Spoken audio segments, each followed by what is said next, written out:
Selamat pagi Bapak Ibu Saudara, Shalom semuanya. Nah, hari ini kita akan memulai ibadah kita secara online kembali. Memang agak spesial hari ini. Saya akan coba untuk melayani saudara semuanya untuk bisa memberkati saudara dalam ibadah ini. Oke, kita berdoa sama-sama. Tapi sebelumnya kumpulkan dulu keluarga, suami, ajak istri, mari kumpulkan anak-anak kalian, bersama-sama kita akan beribadah pada hari ini. Mari kita berdoa. Bapa, kami bersyukur buat hari ini Tuhan. Terima kasih buat kesempatan satu kali lagi kami boleh beribadah. Walaupun secara online, tapi biar kami tetap menikmati kasih, anugerah, rahmat, dan firman Tuhan menguatkan, meneguhkan setiap kami. Urapi setiap kami, berkati setiap kami Tuhan. Keluarga demi keluarga, bahkan pribadi, lepas pribadi yang sedang menikmati ibadah bersama-sama ini, Engkau memberkatinya dengan caramu yang ajaib, dengan caramu yang dahsyat. Terima kasih Bapa, beracara dari awal pertengahan sampai akhirnya, Kau menyertai dan Kau memberkati kami. Dalam nama Yesus kami berdoa dan bersyukur. Terpujilah namamu, haleluya, amin.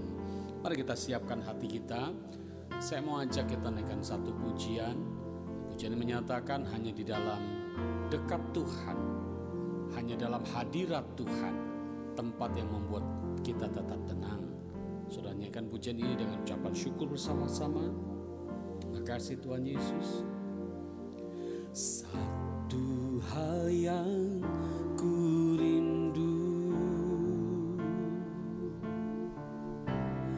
berdiam di dalam rumah-Mu. Satu hal yang ku pinta, menikmati bait-Mu Tuhan. Satu hal yang ku rindu,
lagi, saya merindukan kehadiran Tuhan lebih lagi.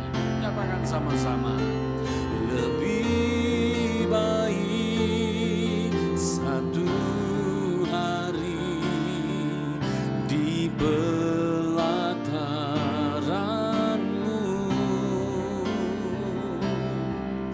daripada 1000 hari di tempat lain. Memuji namamu, memujimu, menyembahmu. Kau Allah yang hidup dan menikmati semua kemurahan-Mu. Biar kami nikmati Tuhan dan menikmati semua kemurahan-Mu. Biar kami nikmati Tuhan dan menikmati semua kemurahan-Mu. Mari nyatakan ucapan syukur kepada Tuhan, menyembah dengan kerinduan kepada Tuhan. Biar kami nikmati kehadiran-Mu, kami nikmati Engkau Tuhan, bersamamu dalam hadirat-Mu, menikmati ketenangan, keteduhan bersamamu, menikmati anugerah-Mu, rahmat-Mu bagi kami. Kami datang menyembah, meninggikan nama-Mu Yesus. Haleluya, haleluya, haleluya.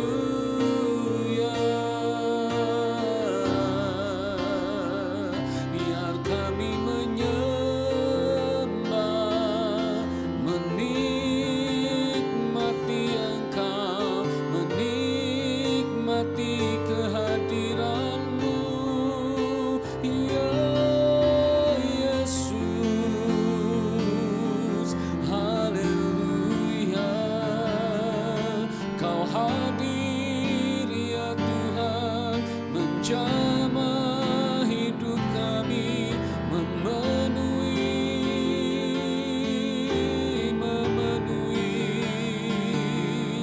Kau pulihkan hati yang lemah lesu, Kau berikan semangat yang baru di dalam-Mu ya Tuhan.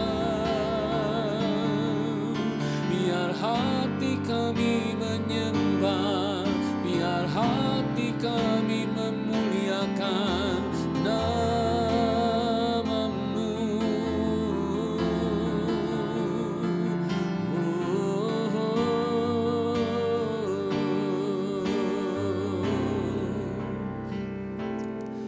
Kami datang menyembah, kami datang menyembah, kami nikmati kehadiran-Mu, menjamah hati kami, memulihkan hidup ini. Kau puaskan kami ya Tuhan dalam hadirat-Mu. Terima kasih, terima kasih Yesus.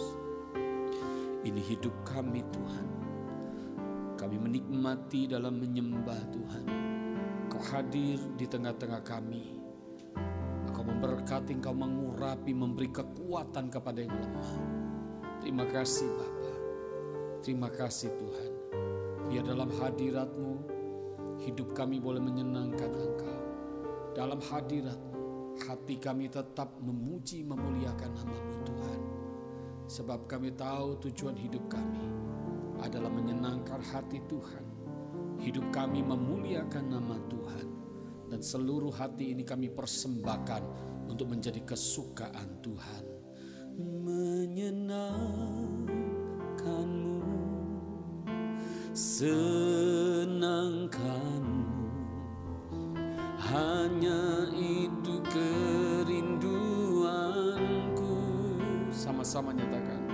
Menyenangkanmu, senangkan hatimu, hanya itu kerinduanku. Menyenangkanmu,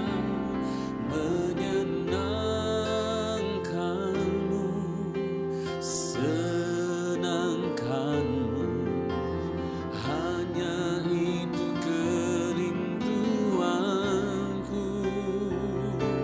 Menyenangkanmu, senangkan hatimu, hanya itu kerinduanku. Kami nyatakan di hadapan-Mu pagi ini Tuhan Yesus. Tuhan, ku mau menyenangkan-Mu. Masing-masing suruh nyatakan. Tuhan, bentuklah hati ini jadi bejana untuk hormat-Mu, cemerlang bagai emas murni. Yes. Tuhan, ku serahkan hatiku, semua ku berikan padamu. Kuduskan hingga tulus selalu, agar aku menyenangkan-Mu. Menyenangkan-Mu, senangkan-Mu, hanya itu kerinduanku. Menyenangkan-Mu, senangkan hatimu, hanya itu kerinduanku. Mari angkat tangan kita sama-sama. Masing-masing so nyatakan kepada Tuhan. Menyenangkan-Mu, senangkan-Mu, hanya itu kerinduanku. Menyenangkan-Mu, senangkan hatimu, hanya itu kerinduanku.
doa kami di hadapan-Mu Tuhan, biar kerinduan kami adalah menyenangkan hati Tuhan. Selama kami hidup, selama kami bernafas, kami memuliakan nama-Mu dalam seluruh keadaan hidup kami. Nama Yesus ditinggikan. Terima kasih Bapa buat pagi hari ini. Sebentar kami akan belajar firman-Mu. Urapi setiap kami, persiapkan setiap hati kami untuk mendengar berita daripada firman Tuhan yang menguatkan dan meneguhkan kami. Dalam nama Yesus, mari diberkati, sama-sama kita katakan amin. Kita berikan tepuk tangan sama-sama buat Tuhan Yesus. Ya, selamat pagi, shalom semuanya.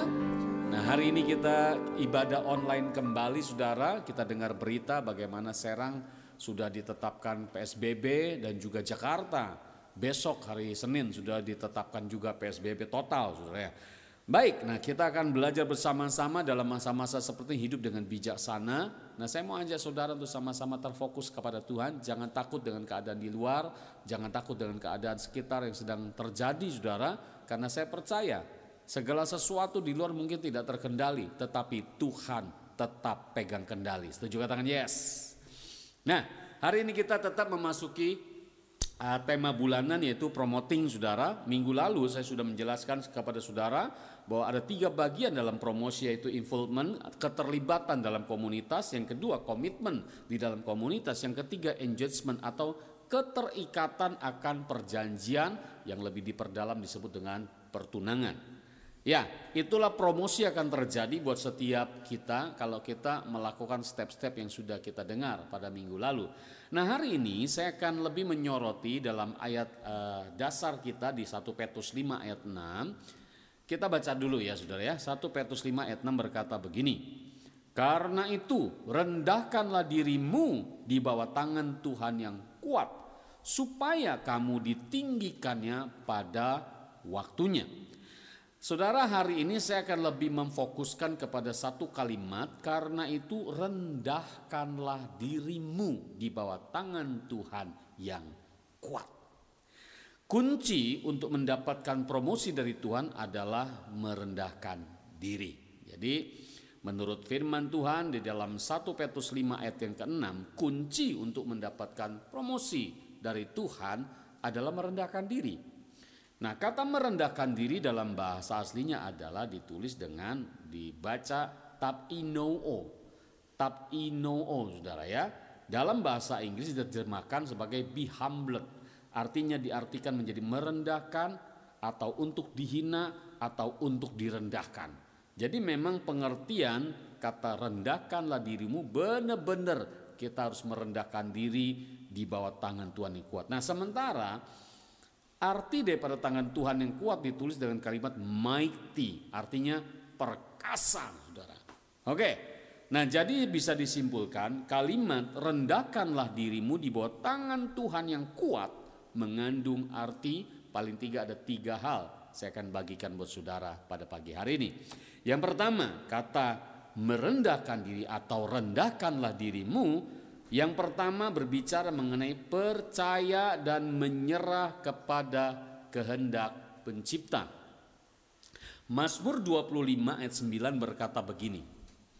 Iya, Tuhan, saudara, membimbing orang-orang yang rendah hati menurut hukum, dan ia mengajarkan jalannya kepada orang-orang yang rendah hati. Perhatikan, Tuhan memperhatikan secara khusus, secara spesial orang-orang yang rendah hati.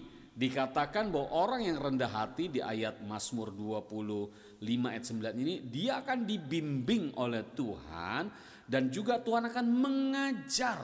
Wow.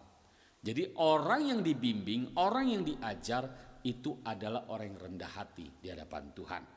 Nah, orang yang rendah hati ini boleh dibilang adalah orang yang mudah dan mau dibimbing atau diajari. Kenapa promosi membutuhkan orang-orang yang rendah hati? Supaya pada waktu kita dipromosi, kita tidak lekas jadi sombong, saudara. Tetapi kita ingat bahwa kerendahan hati kita di hadapan Tuhan itu bukan kamuflase, tetapi itulah karakter kita. Seorang yang rendah hati, dia akan mudah dan mau dibimbing atau diajari, dia akan mempercayai dan mengikuti arahan daripada mentor. Ya, bulan lalu kita bicara tentang pengasuhan, ya kan? Jadi seorang yang rendah hati itu harus mau ada di bawah seseorang pemimpin, supaya dia bisa diarahkan, bisa dituntun, bisa diatur dan lain sebagainya, dan itu membutuhkan kerendahan hati, saudara. Seorang yang rendah hati akan selalu memiliki ketaatan dalam melakukan apa saja yang Tuhan suruhkan kepadanya karena ia percaya kepada Tuhan. Jadi di poin yang pertama ini, rendah hati itu pengertiannya seperti apa? Rendah hati adalah orang yang percaya dan menyerah kepada kehendak pencipta.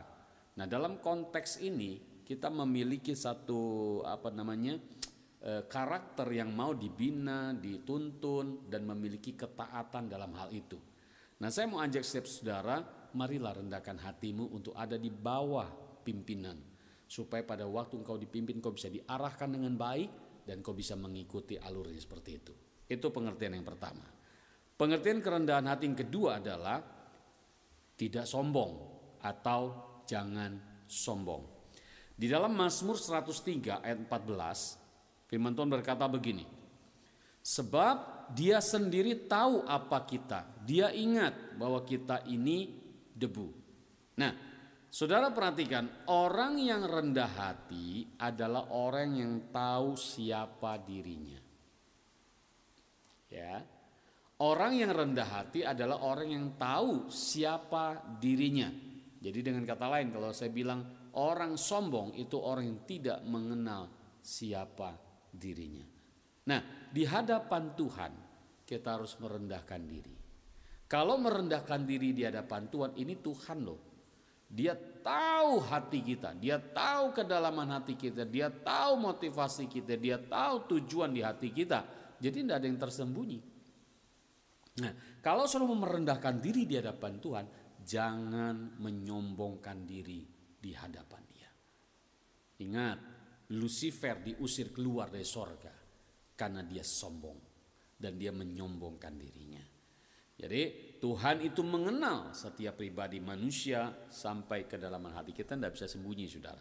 Nah, orang yang rendah hati menyadari siapa dirinya di hadapan Tuhan sehingga tidak ada ruang untuk menyombongkan diri. Ya, waktu kita bayangin duduk di kaki Tuhan, bersujud di kaki Tuhan, emang kita pikir Tuhan tidak tahu hati kita? Dia tahu kita pura-pura atau serius, kita main-main atau beneran sama Tuhan, dia tahu. Tuhan menilai setiap hati. Nah, karena itu waktu kita datang bersujud di hadapan Tuhan, merendahkan diri di hadapan Dia, jangan ada ruang kesombongan. Kita mesti ngerti, kita ini debu, kita bukan apa-apa. Ya kan, kita diangkat dari lubang kubur, diberikan kehidupan, dan Tuhan memberikan kemuliaan buat kita menjadi anak-anaknya. Seorang pemimpin bisa melihat orang yang dimentornya apakah sudah memiliki kerendahan hati atau masih berpotensi bisa menjadi sombong. Nah, saudara, saya sebagai pemimpin rohani, bukan kita dukun, saudara ya, tapi sebagai pemimpin kita diberikan karunia khusus untuk bisa menilai seseorang. Kalau seseorang datang untuk melayani dan lain sebagainya, kita bisa diberikan kepekaan oleh Tuhan untuk menilai seseorang, bukan masuk menghakimi, tetapi ada warning di hati kita. Nah, manusia aja bisa begitu, apalagi Tuhan. Maka dari itu, rendahkan dirimu di kaki Tuhan dan biar tangan yang kuat, tangan yang perkasa menopang saudara. Jadi perhatikan, orang yang rendah hati sudah pasti tidak ada ruang untuk dia menjadi sombong. Itu yang kedua, saudara. Nah, yang ketiga, terakhir, orang yang rendah hati adalah orang yang memiliki sifat ketaatan. Ya, Kisah Para Rasul 4 ayat 19 berkata begini, tetapi Petrus dan Yohanes menjawab mereka, silakan kamu putuskan sendiri, manakah yang benar di hadapan Allah, taat kepada kamu atau taat kepada Allah. Nah, saya mau jelaskan kronologis apa yang dihadapi oleh Petrus dan Yohanes pada masa itu. Pada saat mereka dipenuhi dengan Roh Kudus, kuasa Allah terjadi begitu hebat. Petrus berkhotbah, 3.000 orang bertobat, sudah. Khotbah cuma 3 menit, 3.000 orang bertobat. Dan belum lagi pelayanan-pelayanan mereka lakukan sampai akhirnya mereka dibawa ke mahkamah agama, saudara. Waktu itu, saudara, dituduh penyesat dan lain sebagainya. Disuruh berhenti memberitakan nama Yesus. So, perhatikan, mereka merendahkan diri di hadapan Tuhan. Pada waktu mereka merendahkan diri kepada Tuhan, maka mereka menjadi radikal buat Tuhan. So perhatikan ini. Jadi orang yang merendahkan hatinya kepada Tuhan, dia akan menjadi pribadi yang radikal buat Tuhan. Kenapa? Karena dia memberi hidupnya kepada Tuhan dalam kerendahan hati, dan dia belajar taat kepada Tuhan. Apa yang Tuhan suruh, itu yang dia lakukan, saudara. Nah, Petrus dan Yohanes menjadi begitu radikal karena ketaatannya kepada Tuhan. Mereka diperhadapkan pada dua pilihan. Stop memberitakan nama Yesus, kamu selamat. Tapi kalau kamu terus memberitakan nama Yesus, ada resiko, dan bisa jadi resiko itu adalah menuju kematian. Sikap merendahkan dirinya Petrus dan Yohanes itu terlihat jelas dalam komitmen mereka. Dengan lantang Petrus Yohanes berkata, sekarang kamu pilih, kira-kira kayak gitu sudah ya. Lalu dia berkata, taat kepada kamu atau kami taat kepada Allah. Nah, itu satu pernyataan yang tegas. Orang yang rendah hati di hadapan Tuhan, dia akan menjadi radikal buat Tuhan. Dia tidak malu memperkenalkan Yesus dalam kehidupannya, dan bahkan dia menjadi saksi Kristus yang berani, saudara. Nah, saya mau ajak saudara, Bapak Ibu Saudara, kalau engkau memiliki kerendahan hati kepada Tuhan, maka buah kerendahan hati kepada Tuhan itu adalah ketaatan dalam melakukan hukum dan firman Tuhan. Nah, Kisah Para Rasul pasal 4 ayat 20 ini dipertegas, saudara. Sebab tidak mungkin bagi kami untuk tidak berkata-kata tentang apa yang telah kami lihat dan yang telah kami dengar. Sikap daripada Petrus dan Yohanes adalah radikal, sehingga waktu Petrus diperhadapkan dengan pilihan yang mengandung resiko, dia tetap bisa menentukan sikap dengan berani, saudara. Nah, pernyataan Petrus dan Yohanes mengandung resiko yang berbahaya, yaitu kematian, saudara. Ada nggak, saudara, sampai saat ini engkau bisa diperhadapkan pada dua pilihan itu, hidup atau mati?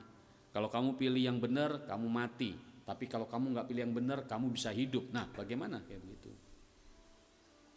Nah, saudara perhatikan bahwa pada saat-saat ini hal itu terjadi, saudara. Kerendahan hati mereka kepada Tuhan membuat mereka memilih taat kepada Tuhan daripada manusia, walaupun ada resiko kematian. Ya, jadi perhatikan, ada resiko kematian, Petrus dan Yohanes tetap taat. Jadi orang yang rendah hati di hadapan Tuhan adalah orang yang radikal buat Tuhan. Kerendahan hati kita adalah syarat mutlak setiap kita mendapatkan promosi dari Tuhan. Kalau saudara mau dapat promosi dari Tuhan, dengar firman Tuhan, rendahkanlah dirimu di hadapan Tuhan. Rendahkanlah dirimu di tangan Tuhan yang kuat, supaya pada waktunya kita ditinggikan oleh Tuhan. Amin. Nah, saudara yang dikasihi Tuhan, mari kita belajar terus menjadi pribadi yang memiliki kerendahan hati di hadapan Tuhan.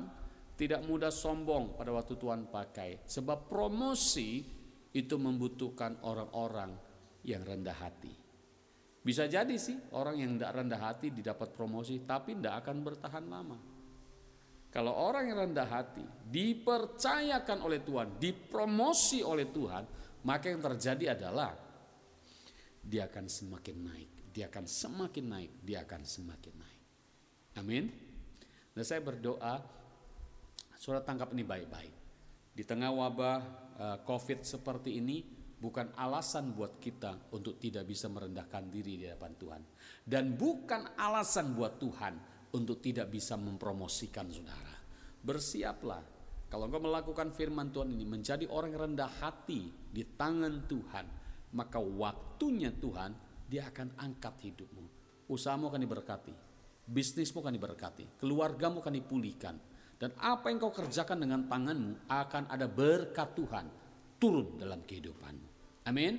Nah, biar kiranya kita menjadi pribadi yang terus belajar untuk memiliki kerendahan hati, supaya pada waktu engkau dipromosi, engkau tidak jatuh, justru engkau akan semakin cemerlang. Jangan takut di masa seperti ini.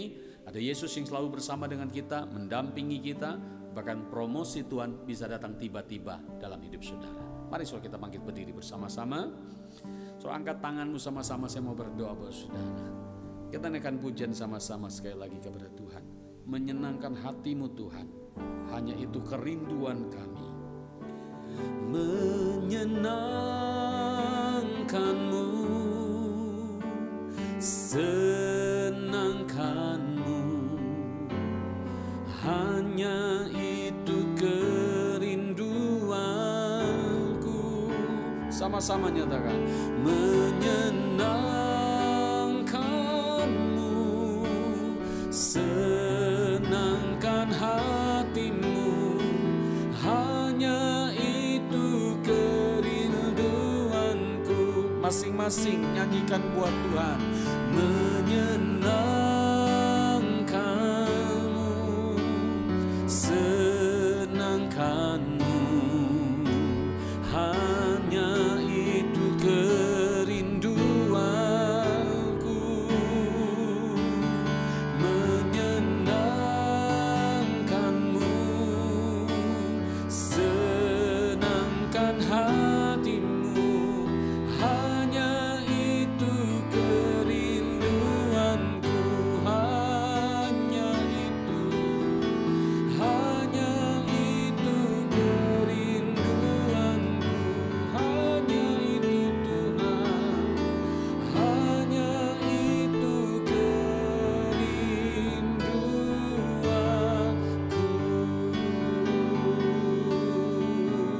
Bawa hidup kami menyenangkan-Mu, merendahkan hati kami, merendahkan hati kami di tangan-Mu yang kuat. Biar Kau angkat hidup kami Tuhan pada waktu-Mu. Kau meninggikan hidup kami. Terima kasih ya Yesus. Haleluya. Haleluya. Mari kau yang mau belajar untuk merendahkan hatimu di hadapan Tuhan, mempersiapkan dirimu untuk promosi yang Tuhan akan berikan dalam hidup. Mari angkat tanganmu, saya akan berdoa saudara. Bapa, saat ini kami berdoa bersama-sama. Engkau melihat setiap tangan-tangan orang yang diangkat di hadapan-Mu Tuhan. Kami mempersiapkan hati dan hidup kami untuk promosi daripada Tuhan. Dan sesuai dengan perkataan firman Tuhan hari ini kami dengar, rendahkanlah dirimu, rendahkanlah hatimu di hadapan Tuhan, di tangan Tuhan yang kuat. Demikian kami meresponi. Tuhan, buka hati kami, bongkar hati kami Tuhan. Biar selidiki setiap kami dan ujilah kami Tuhan. Apakah kami tetap mengasihi Tuhan dalam kerendahan hati? Tuhan, Engkau tahu. Dan saat aku berdoa buat umat-Mu Tuhan, materaikan mereka semua. Aku berdoa, promosikan mereka Tuhan, dalam pekerjaan, dalam bisnis, dalam studi, apapun yang dikerjakan anak-anak-Mu. Tuhan menyertai, memberkati, sehingga kehidupan mereka mendapat promosi. Bahkan di masa-masa seperti ini, orang dunia berteriak, tetapi setiap kami yang percaya kepada Tuhan, kami merendahkan diri untuk taat akan tuntunan Tuhan, dan promosi terjadi. Diberkatilah Engkau di dalam nama Tuhan Yesus. Kasih karunia Tuhan berlimpah-limpah atasmu. Mari arahkan hatimu kepada Tuhan. Kiranya Tuhan Yesus sendiri menyertai dan memberkati hidupmu. Tuhan Yesus memberkati keluargamu. Tuhan Yesus memberkati pekerjaanmu. Dan segala yang kau buat dengan tanganmu akan diberkati, berhasil di dalam nama Tuhan Yesus. Saudara yang dikasihi Tuhan, jemaat Tuhan, terimalah berkat dari Bapa di surga, berkat dalam cinta kasih Tuhan Yesus, dan berkat dalam persekutuan yang manis bersama Roh Kudus, memimpin, menyertai, menuntun kehidupanmu, bahkan memberkati engkau di masa sulit seperti ini. Promosi Allah terjadi dalam hidupmu. Dan biar engkau terima semuanya ini di dalam nama Tuhan Yesus Kristus. Berkat dari Allah Bapa, berkat dalam cinta kasih Tuhan Yesus, dan berkat dalam persekutuan yang manis bersama Roh Kudus menyertai hidupmu mulai hari ini sampai Tuhan Yesus datang menjemput kita di awan yang permai dan sampai selamanya. Semua yang diberkati sama-sama kita katakan amin. Kita berikan tepuk tangan sama-sama buat Tuhan Yesus, saudara. Nah, saudara, ada pengumuman. Minggu depan kita tetap ibadah online seperti ini. Dan sambil melihat perkembangan, karena di Serang pun sudah PSBB dan di Jakarta pun sudah PSBB, saudara. Jadi berdoa terus buat bangsa kita. Jangan lupa setiap Selasa terhubunglah saudara bersama dengan teman-teman para pendoa, orang-orang yang mengasihi kota ini untuk berdoa bersama-sama buat kota dan bangsa. Lalu saya umumkan kembali, untuk persembahan saudara bisa langsung mentransfer ke rekening gereja, atau saudara bisa menghubungi Ibu Astri atau Ibu Niken jika ada kesulitan gitu ya. Nah, saya rasa pengumuman itu saja yang bisa saya sampaikan. Kingdom Training nanti akan berjalan pada hari Kamis dan kita akan diajar kembali, saudara. Tuhan Yesus berkati kita semua. Tetap siapkan hatimu dalam kerendahan hati. Promosi Tuhan menanti hidupmu. Minggu ini itu terjadi dalam hidupmu. Haleluya. Amin.